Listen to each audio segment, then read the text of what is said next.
Welcome to Tamarindo Podcast. Hosted by me, Brenda Gonzalez, a political nerd and nonprofit capacity builder. And me, Sheila Victorino, a queer well-being enthusiast and mindset coach. We are a Latinx empowerment podcast discussing politics, culture, and how to keep your calma with well-being practices and self-love. Welcome to the show. Woo!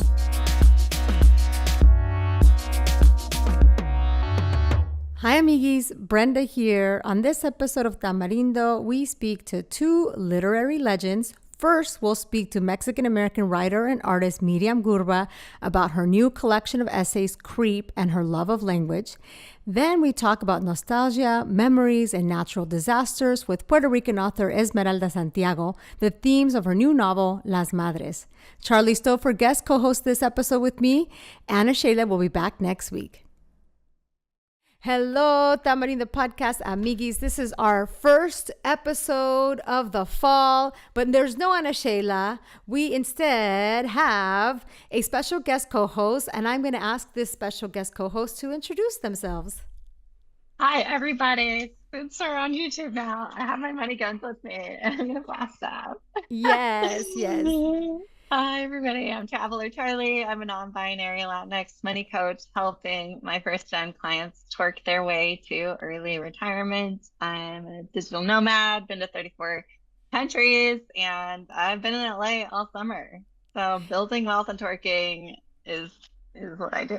Yes, and it's a familiar voice for our Tamarindo listeners because Charly has been on this podcast. I've been on Charly's podcast, and you all have probably heard that we've been talking to Charly about having an event in LA, and it is finally going to come true. We'll give you more of those details in just a second. But before I do that, Charly, what has it been like to be in LA these past many weeks now?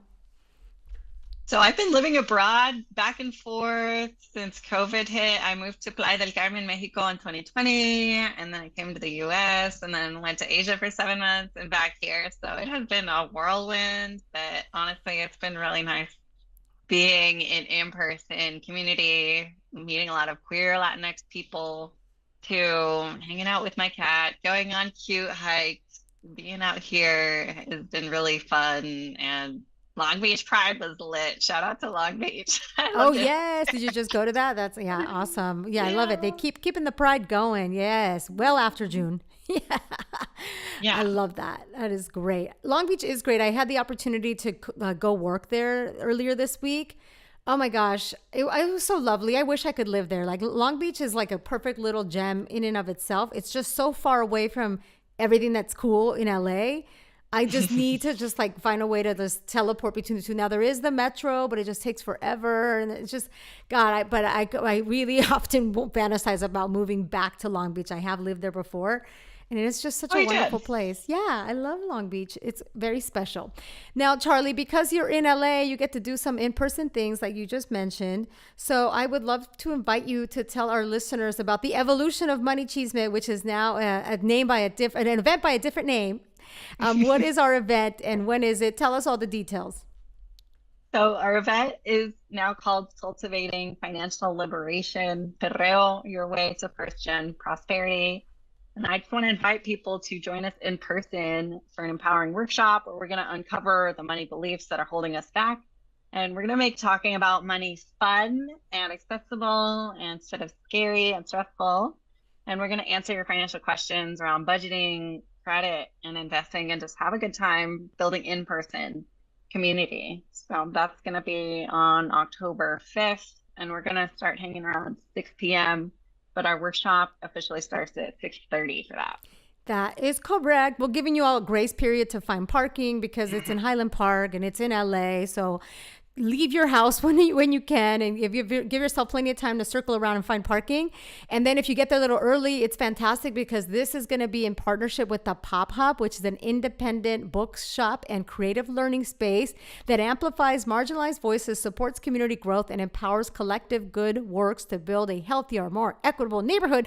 But what that means is that it is an adorable little bookstore and you are going to want to shop. So get there early, shop, and then there'll be music. We're going to be perreoing our way to financial prosperity, and then Charly's gonna take it away with this more workshop style in-person gathering that we're having. And if you have any questions at all, Charly is here to help. And we are so excited to invite you all. And it's only $1 to attend October 5th. It's by donation, so pay whatever feels possible to you. But at minimum, $1 is what Eventbrite requires. And we really can't wait to have you. Please RSVP. And you can get the link for that in the description of this episode. Of course, you could always find all this at Tamarindo Podcast /events is where you could find all the things that we are doing here at Tamarindo. So with that, before we transition to our special several guests for today, we might have more than one. I'd like to ask you, Charly, are there any favorite summer reads or maybe just a book that really speaks to you? And can you tell us a little bit about it? As a money nerd, I love the book Wealth Warrior by Linda Garcia. I actually had her on my Unicorn Millionaire podcast because she's Latina. She talks about her journey growing up in LA and normalizes building wealth and buying stock, working for Netflix. Her story about how she learned about how to buy stock and sell stock from her employees when she worked at Netflix, sold her Netflix stock to buy a property. And I'm all about selling stock, whether it's to pay for my next Karol G concert ticket or Beyonce coming up. She's coming to LA on the 4th. So I really loved that book in terms of money. And my favorite non-money book was Gender Magic by non-binary sex therapist Ray McDaniel. That book really helped me uncover a lot of internalized transphobia that I didn't even know I had, especially when it comes to the dating world. So both of these books, highly recommend them to everybody. Excellent. We'll add those to the description of this podcast too, so y'all can pick up many books after you're done listening to this very special episode all about books and what we're reading. And Charly, I'm curious, by the time listeners hear this, this would be in the past. That's how podcasting works. But what will you be wearing to the Beyonce concert? That's a good question. I feel like I need to get sequins. I need to get a plastic backpack because I don't know what it is, but at the Karol G concert, they're like, you have to have clear everything. I got a backpack and then returned it, but to Amazon, but might have to get another one. I feel like I need to get something with sequins. If not, I'll just wear my Karol G bichota crop top again. So yes, can't go wrong with that. that all sounds great. Well, one of the LA experiences that hopefully you've had a chance to do, and if you haven't, then here's a good excuse to do it, is going to the alleys, los callejones, the fashion alleys in downtown LA. I bet you will get lots of sequins, lots of Beyonce-inspired clothing. Check it out. It's definitely a must-do if you're in Los Angeles. So don't forget to do that. And I can't wait to see the IG lives or the IG stories of what you're doing with Beyonce at the Beyonce concert. I think Anna Sheila will be there as well. So I'll be jelly watching you all dance out there. Yes. Today we are speaking to Myriam Gurba, a writer, artist, and the author of the true crime memoir Mean. We talk about her book Creep, Accusations and Confessions, a deep dive into the dark recesses of toxic traditions that plague the United States and creates the abusers who haunt us. Let's hear from Myriam now. So first, I want to welcome you, Myriam, back to Tamarindo. It's so good to have you again. Thank you for having me. I Welcome. appreciate the invitation, and I appreciate being here in the space that you create. With such joy, I have been so waiting for this day to talk about your new book. It's called Creep. And as I was reading Creep, this is what I kept imagining. I kept imagining like a luchadora or like a comic book hero, a diosa furiosa, as some have called you. But where the weapon you use to slice, cut, and maim is a pen. And who and what you cut are the creeps and the systems that create these creeps. And I know I'm not alone in describing your words this way, as like reminding us of a warrior wielding a sword. So what does it feel like to have that power of language and to use it in a way that you do? Thank you for that very admiring introduction. That's beautiful and fantastic. I'm flattered and honored and a little bit blushing about it. I love language. I have long loved language. I come from a family of nerds, and and we're devoted to both the spoken word and the written word. And so I think that my any skill or any talent that I may have is the result of the way that I was socialized by my family, and is a fortunate ancestral inheritance.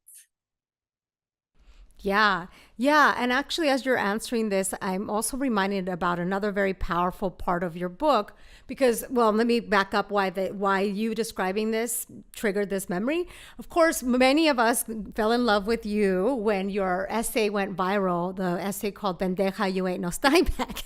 The name itself is like, how could we not all like devour this essay, which I won't remind folks, people, everybody knows about this. And of course, it's part of this book. It's a great reminder.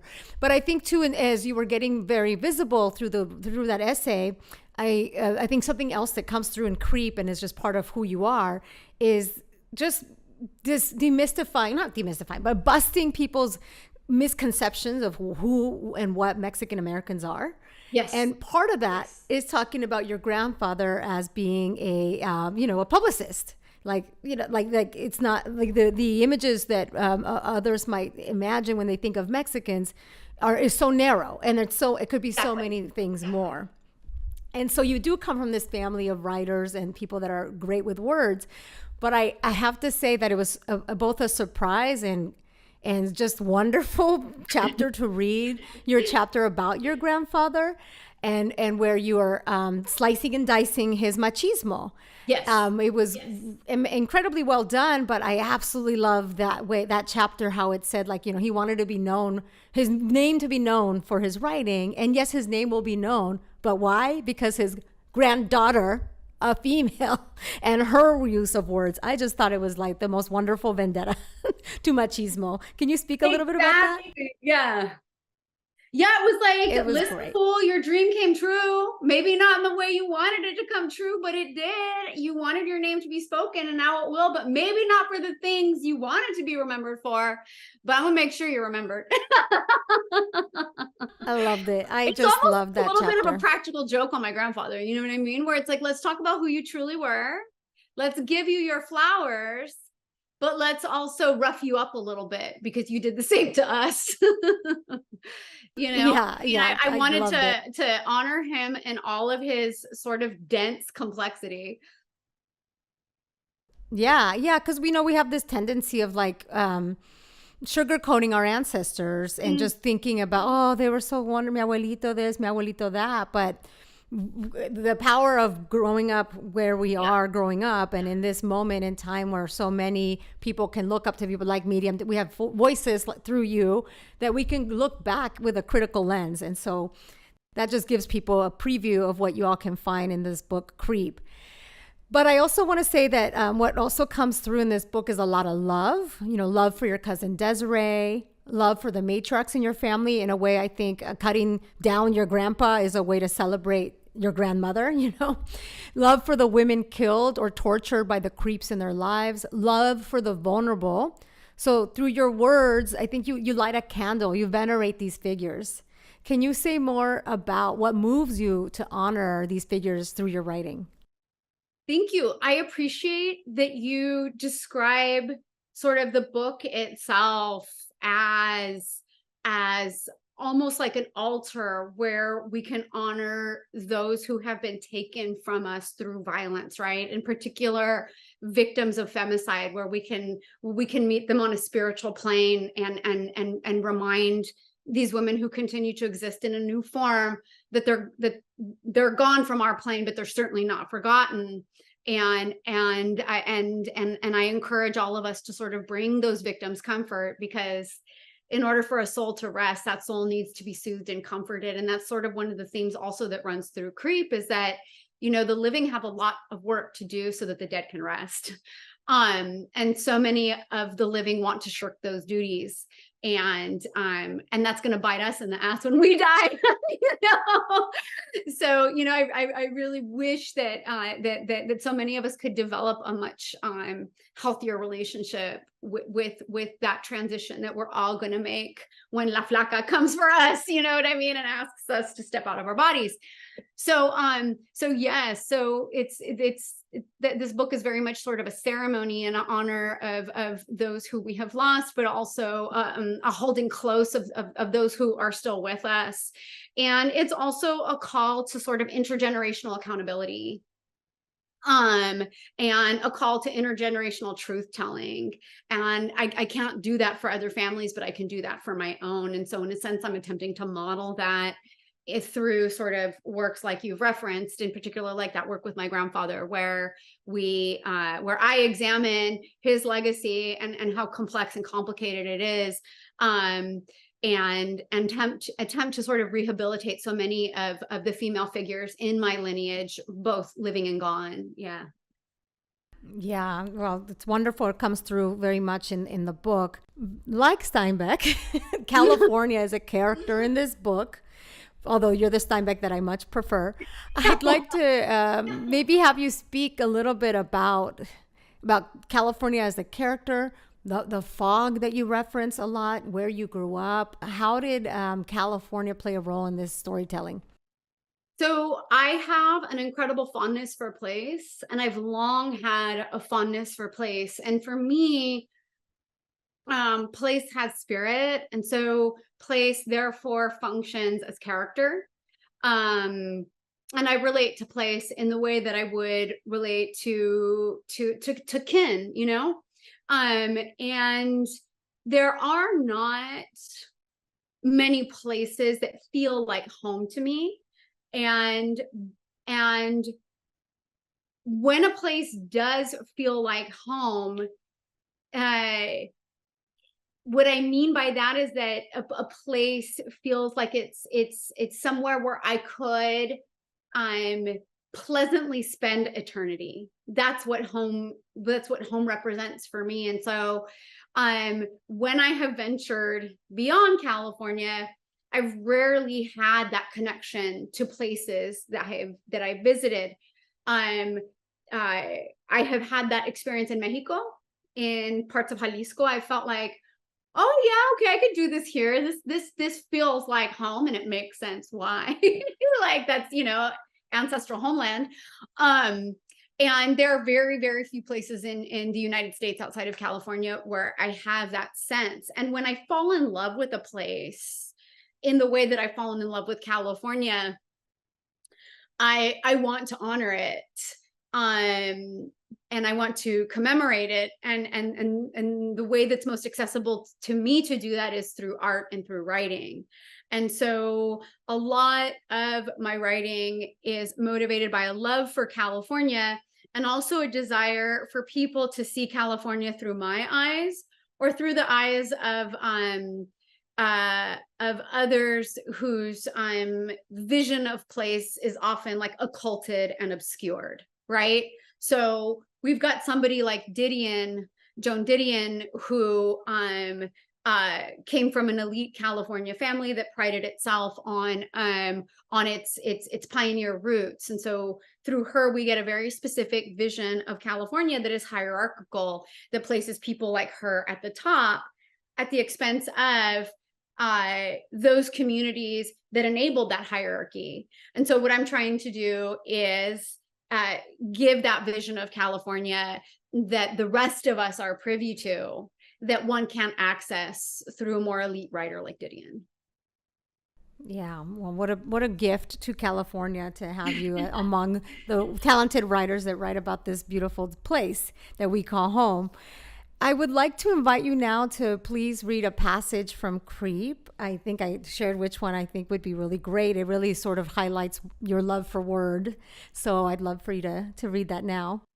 While in the fog, I read constantly. Books gave me a place to hide, and writing my own further enabled my fugitivity, letting me escape to home reimagined. With words and punctuation, I reconstructed the valley where I was born. I hid from Q in that place made of words. That fugitive cave offered breathing room. More than a thing, language is a place, and language afforded me somewhere to love. I didn't love Q. I dreaded, pitied, and superficially obeyed him, and the spaces we occupied together were thick with dread, pity, and death. Q made loving him impossible, and yet I had love to give. Almost everyone has love to give.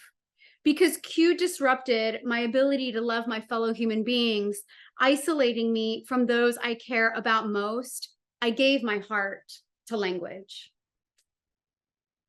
Yeah, thank you. I mean, so much of this book spoke to me, but I think that particular passage really underscored why it is that you're la diosa furiosa with words, because you have so much love for language. Maybe you want to expand on that a little?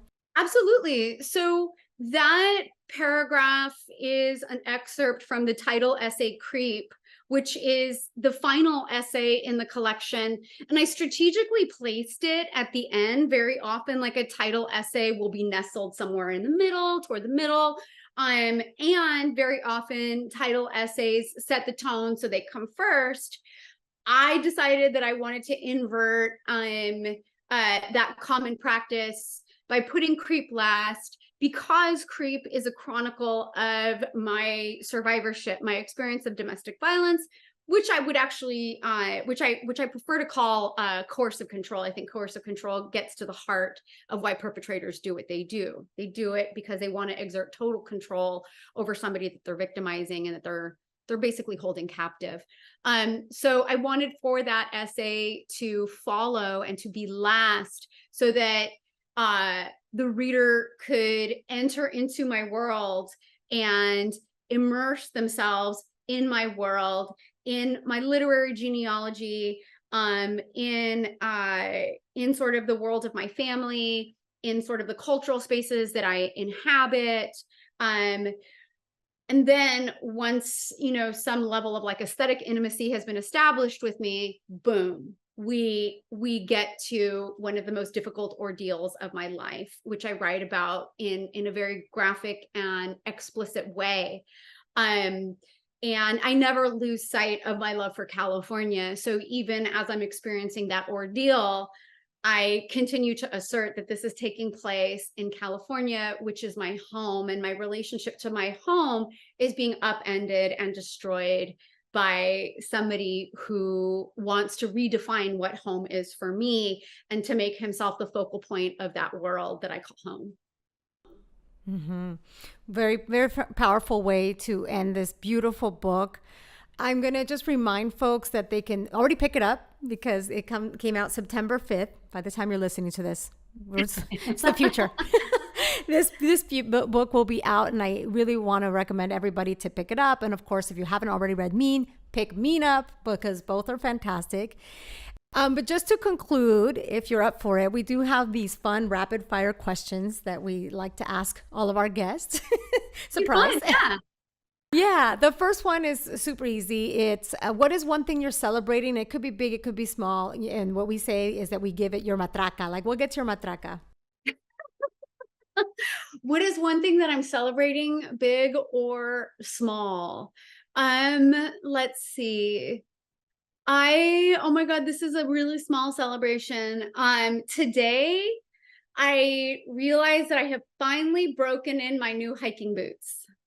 So that's a big celebration. Yeah, I got hiking boots like a couple weeks ago, and they were totally like my fantasy hiking boots, because they look like the stereotypical hiking boot with the bright red shoelaces and the brown suede, and they look identical to these hiking boots that I had when I was a little girl, that like made me feel like, master of Yosemite when I would, wear them during hikes and whatnot. So yeah, I managed to go for a hike in them today, sin ampollas. So like that's blister a big free. Matraca. Yeah. So I'm celebrating that my shoes are broken in.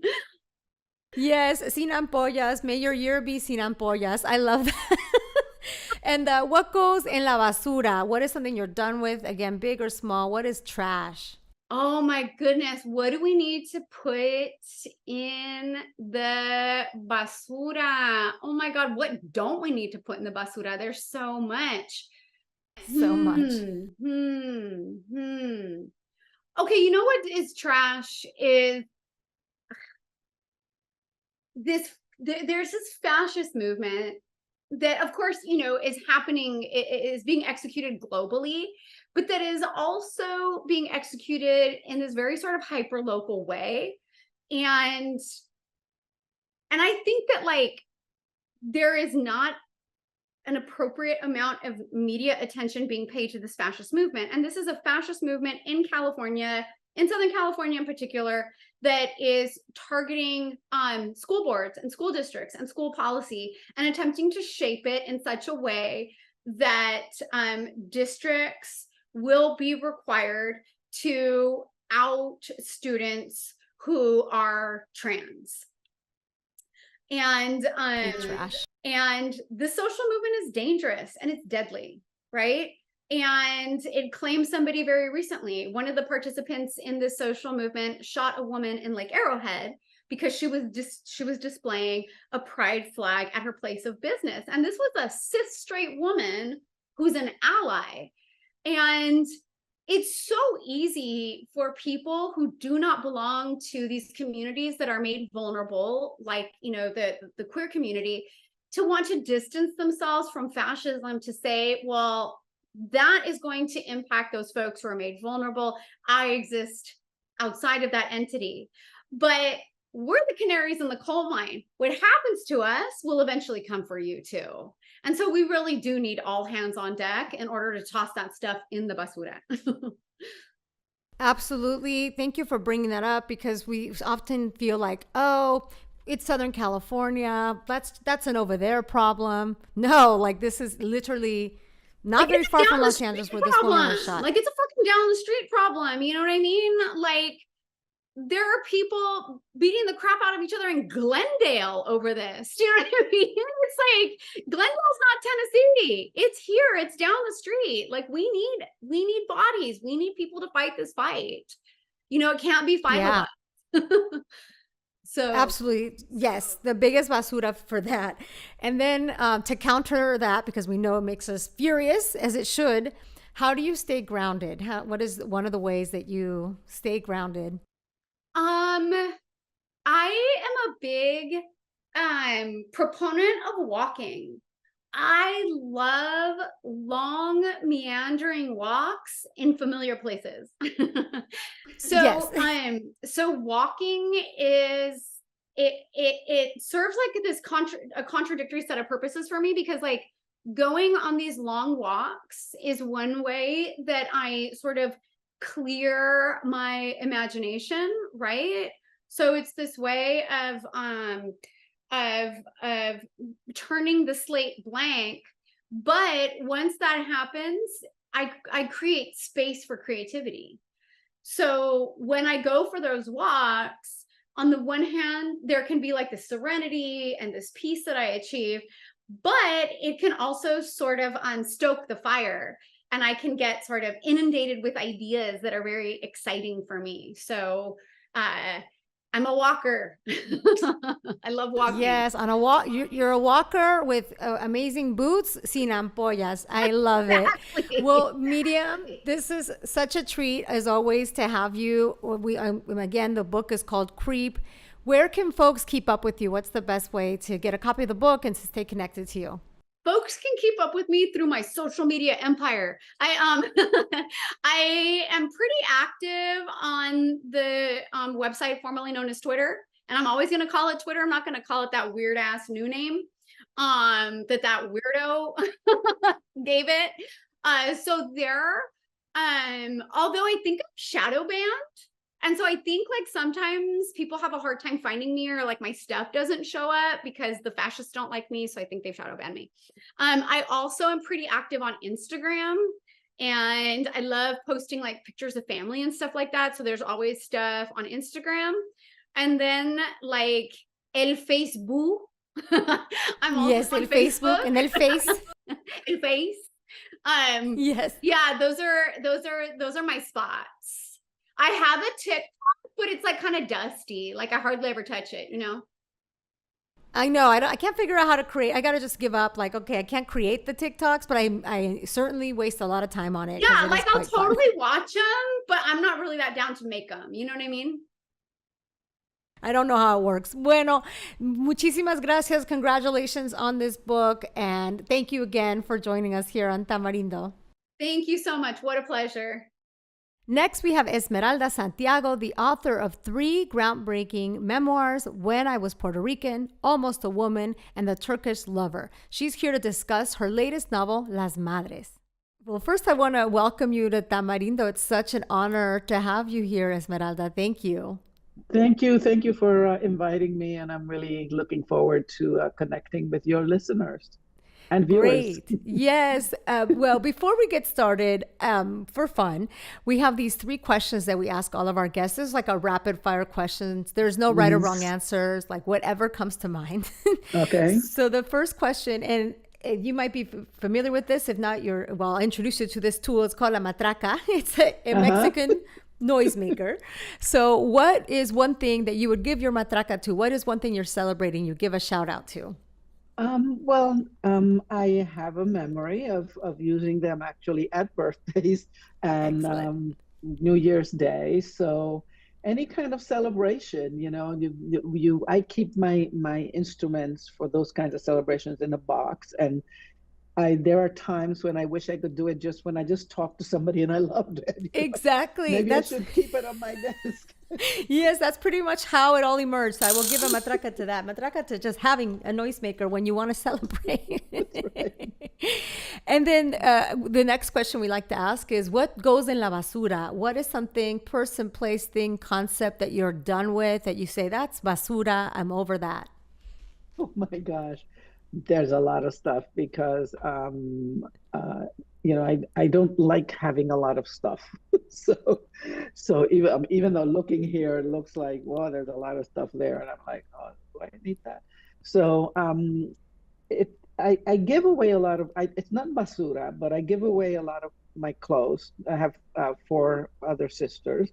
So I give my clothes away.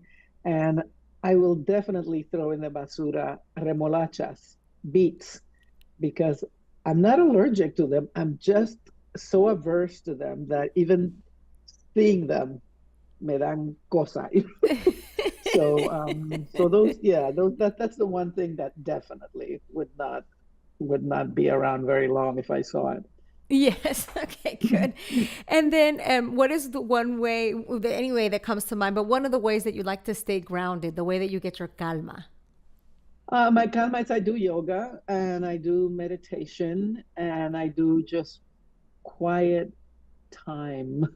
One of the things that I love to do, and fortunately my children are gone and so my responsibilities are a little bit more flexible. I like to just go away for a week or more to a place that I don't know, where I don't know anyone, where no one knows me, where I can just be in silence for a long time. But I don't like the idea of going to like these silent retreat with people. So, yeah, it's not that precious for me. Yeah. I just really, sometimes I'll just go to a city and then I'll spend all my time at museums and walking around. But silence is really important to me. Yeah. That's I love that. Yes, definitely. Yeah, you don't need to totally go to a silent retreat. You could just be a new person in a new town where folks are just you're gonna be silent because no one's gonna talk to you. Thank you. Thank you so much for indulging in those questions. So today we're here to talk about your new novel, Las Madres. And I'd like to hear, just in your own words, what is this story about? The story is about 5 women. 3 of them are Las Madres. They are the mothers of 2 the younger women who call themselves Las Nenas. So Las Nenas calls the older women Las Madres, and Las Madres calls the younger ones Las Nenas, and they are their daughters, obviously. And it's about they decide to go to Puerto Rico to celebrate the birthday of the eldest of Las Madres, whose name is Shirley. And unfortunately, they go to Puerto Rico just a few days before Hurricane Maria strikes the island, and they are stranded there and have to experience what's going on and the aftermath after the Yeah. hurricane for them. Yeah, thank you. Thank you so much. I also appreciated that las nenas are like women in their 40s. I was like, I am a nena. I love that. No, My as I mother was, called me Nena until I was in my 70s. I love it. Yes, I'm always la nena, la nena, la nena, mi niña, forever, you know. And as I was diving into this book, I remember early on just feeling really disoriented by Luz, Federico, and Salvador's use of language because they have like their own private code where they speak Spanish, French, English, German, all within one phrase. But then as I continued to read the story, I kind of got the sense that this disorienting feeling was created intentionally and as a way to kind of feel what Luz feels. Was that the thinking behind that? I think that's part of that. Also, I think that people who think of us Hispanohablantes, they think that we speak English and Spanish only. And of course, we do. I do with my friends who speak both languages, and even with people who don't speak Spanish. I insert Spanish into it. But I know a lot of Hispanohablantes who speak other languages, and they speak each other. They speak that in their families for whatever reason. They might have married a French woman, or they spend a lot of time in Portugal. So I just wanted to explore also, or to bring a different perspective of the image of what Puerto Ricans are and their levels of sophistication. And I think that was one of the things that, a foreign language is something that requires a lot of determination, time, discipline, and patience. So I think also wanted to give the reader a sense of what these kinds of people, of these characters in particular, what they are. And that's what, they're all those things. Yeah, no, definitely. I was struck by, what an amazing family.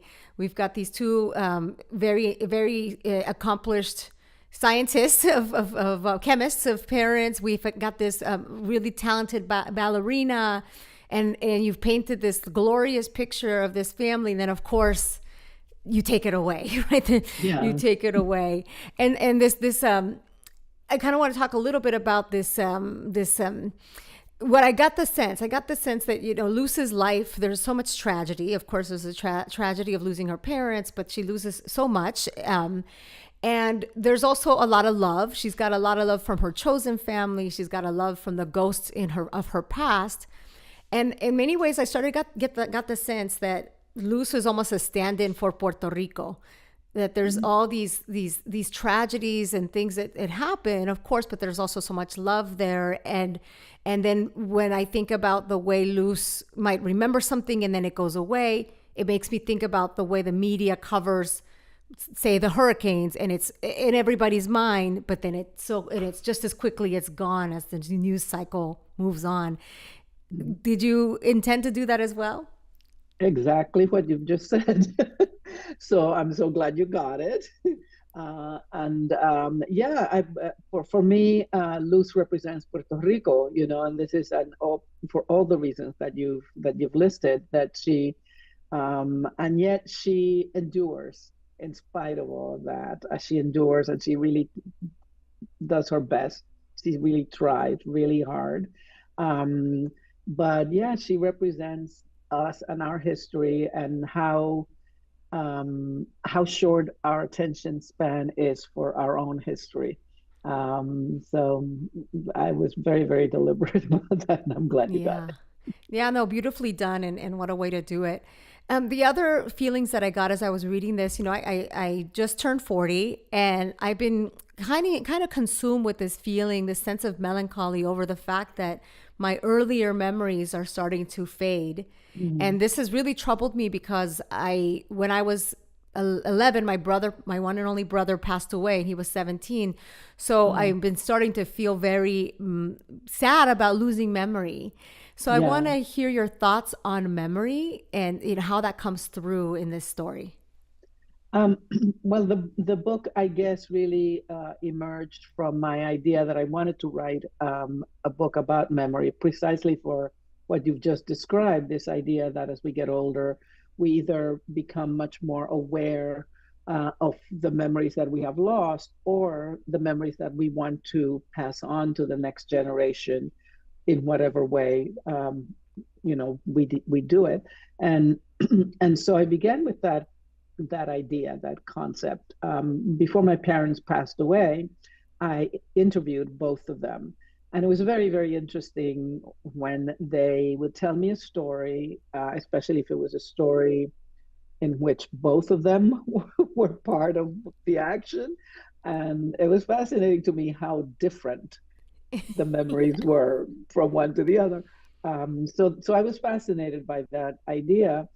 And but then as I began writing about Puerto Rico, and when Luz first kind of emerges as an idea for a book, um, I said, what would it be like if you don't have any memories?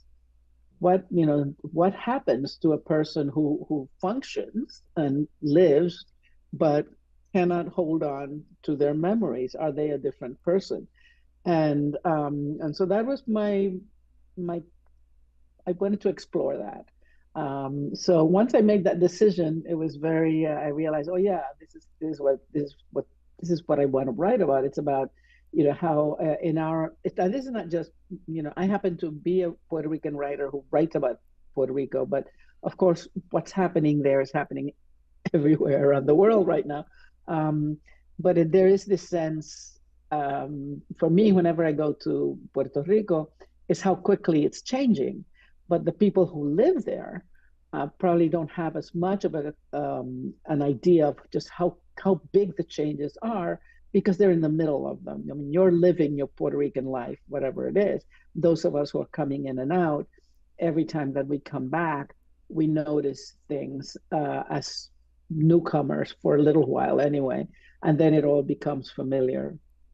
So that was one of the other things I really wanted to explore, that we just get used to certain things, and we create our own stories about what's happening, and usually it's about us, But I think as a writer and as a humanist, I really want to write about community and pueblo, and this is why there are so many characters in my books always. But I think when you have a community of people, you do have a completely different history from Esmeralda by herself walking around Lisbon. It's a completely different story, and so people interacting is always fascinating to me. And again, it's part of our culture. We're very generous people. We're friendly. We are amable, and so my work really revolves around those virtues and characteristics that I see that Puerto Ricans sometimes don't describe themselves in, but I can, because I'm not living in the middle of Puerto Rico and the evolving situation there. Yeah, I love that you mentioned the sense of community, because you really see that come through in the middle of the disaster, right? They're after the hurricane, you see countless examples of your characters connecting with the community and being of service. Tell us a little bit more about anchoring the story around the hurricane. Well, when I was interviewing my dad, so this is towards the end of his life, and he was already late 80s, early 90s, and what I would do with him in particular is I would always approach the interviews with a list of things I wanted to ask him about, usually about a historical event that he would have experienced in his lifetime. And so in this case, I wanted to ask him about Hurricane San Felipe II. So this was 4 or 5 years before Hurricane Maria. And and it was one of the most extraordinary things. This is like an old guy sitting in front of me, right? His entire demeanor changed, and he became the little boy that he was when that hurricane went through the island and devastated his community. They lost their home, they lost everything, basically. And so this was something that was really traumatic for him and that he carried for 8 decades. So when Hurricane Maria comes, and at the very beginning, people were referring to San Felipe II as the first in the 20th century. It's been 100 years since, blah, blah, blah.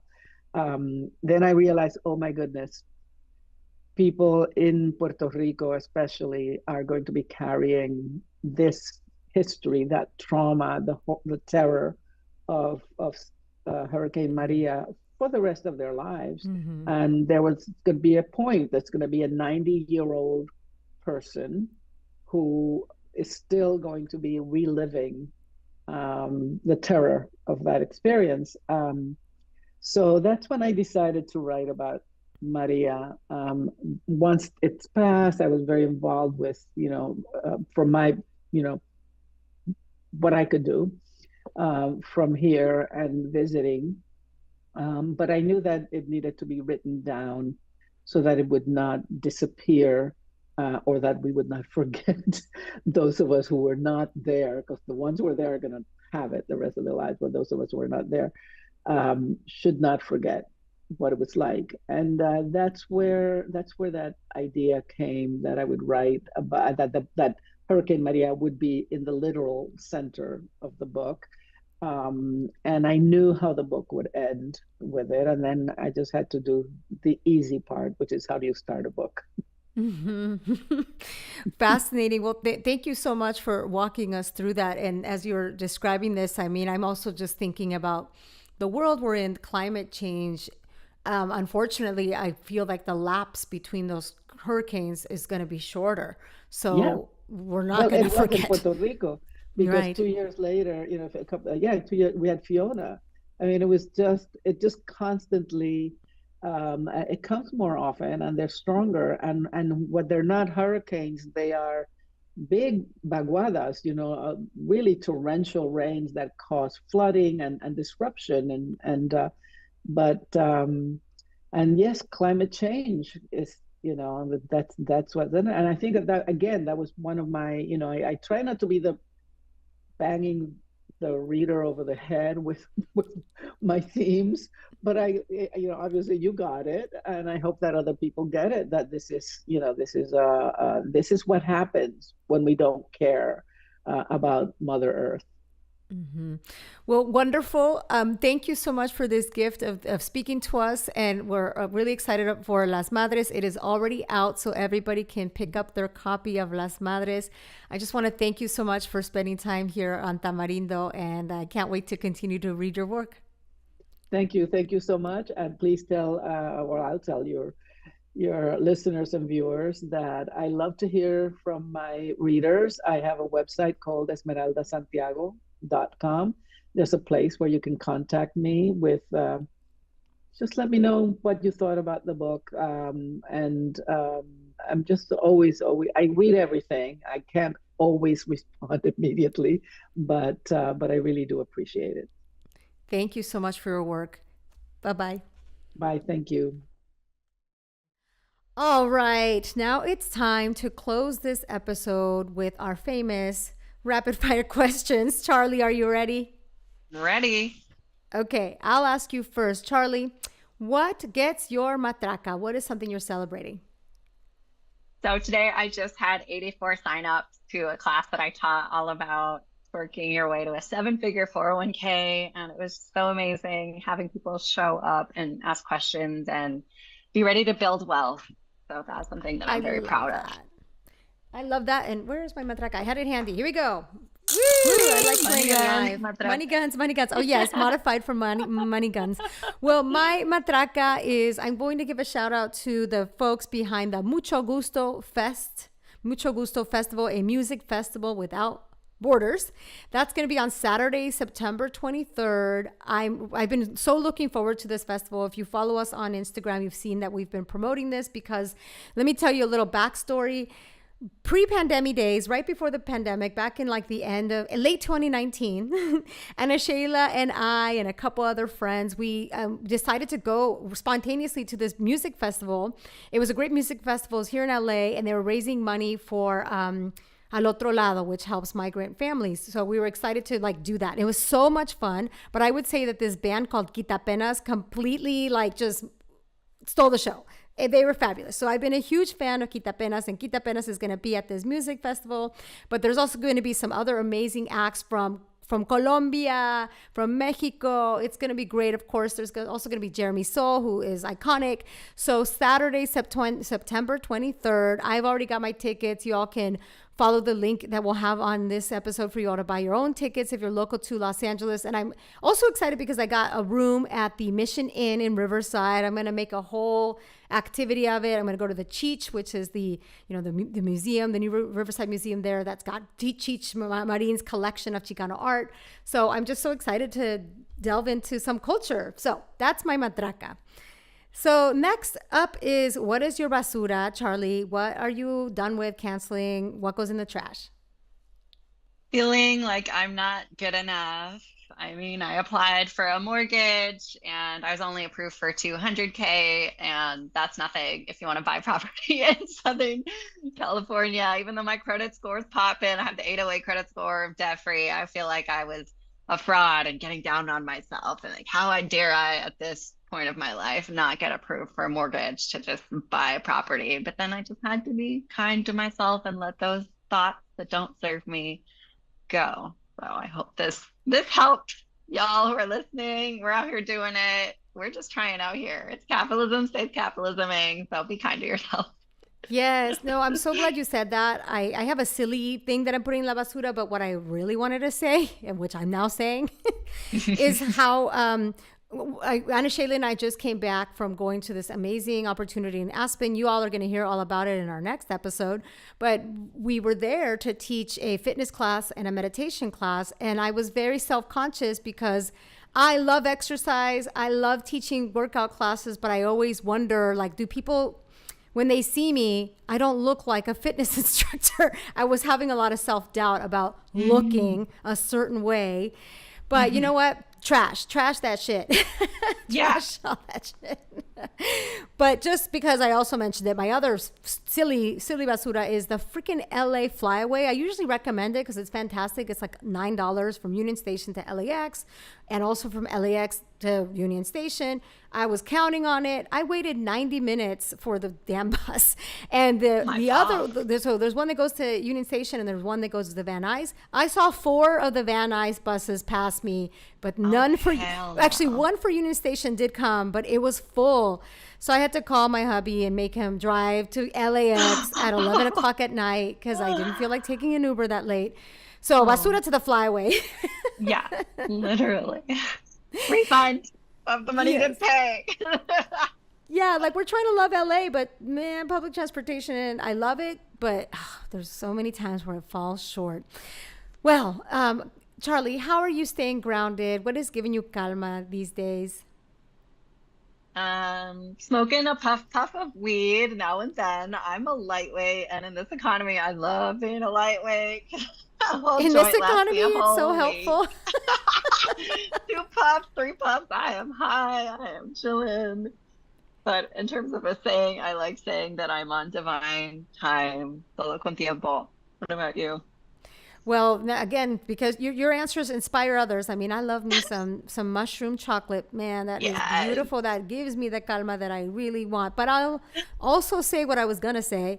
And that is what has been giving me so much calma and so much joy and everything that revolves calma and joy is the retreat that I'm co-planning with Delcy Sandoval of the Ocupación podcast, a fantastic podcast that you all need to listen to, as well as this one, as well as Charly, I'll invite you to talk about your podcast in just a moment.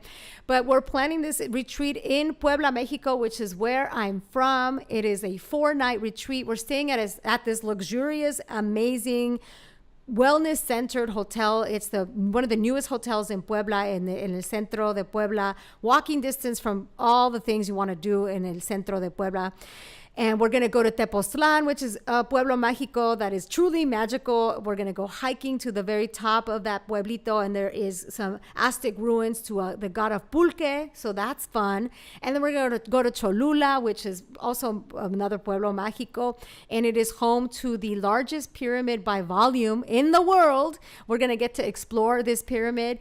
Plus, you are going to be connecting with other creatives, other folks that not everybody has a podcast. Some people do. This is for anyone that has any sort of itch to do something creative. And even if you really don't consider yourself creative, like I don't really consider myself creative, but I have a podcast, so I guess I am. So we're being very loose on that word. You are all invited. It is also really a great deal. We were able to negotiate such an amazing price. It is $1,600 for the whole thing, all your meals, all your tips, all the transportation. The only thing you really have to do is get yourself there. So wherever you're flying from, it's amazing. So just go to tamarindopodcast.com/encuentro, and you all can find the details for that. Go to tamarindopodcast/events. You can find all the details for the event that we are planning with Charly. And Charly, I'm going to invite you to tell the people where they can find you and to tell the people a little bit more about your podcast. Yeah, so my podcast is called the Unicorn Millionaire Podcast. You can find it on Spotify, on Apple, and I've been running it for a little over a year now. I have podcast topics on everything, including my magical mushroom trips that I talk about in detail in Spanish. Oh. But also why you should give a fuck about your 401k. Stop treating your 401k like your side hoe and turn it into your main squeeze. And I love having guests on there too. I've had Janice from the Yo Quiero Dinero podcast on, yourself, Linda Garcia from Wealth Warrior. It's poppin'. I really love having a podcast, and you can find me on Instagram at Traveler Charly. I have a blog at unicornmillionaire.com. Come to the Instagram and say hi. Come for the twerking and the money guns and financial information too. You can have it all. Yes, come for the twerking, stay for the knowledge. Yeah. Yes, and a reminder again, you are all invited to Cultivating Financial Liberation, where you can perreo your way to first-gen prosperity.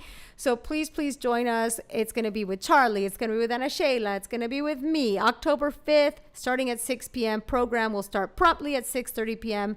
Y'all need to be there. Thank you so much, Charly, for helping me co-host this episode. It was such a pleasure. Thank you, listeners. Hasta la próxima. Money guns, money guns, money guns. Thank you. Thank you.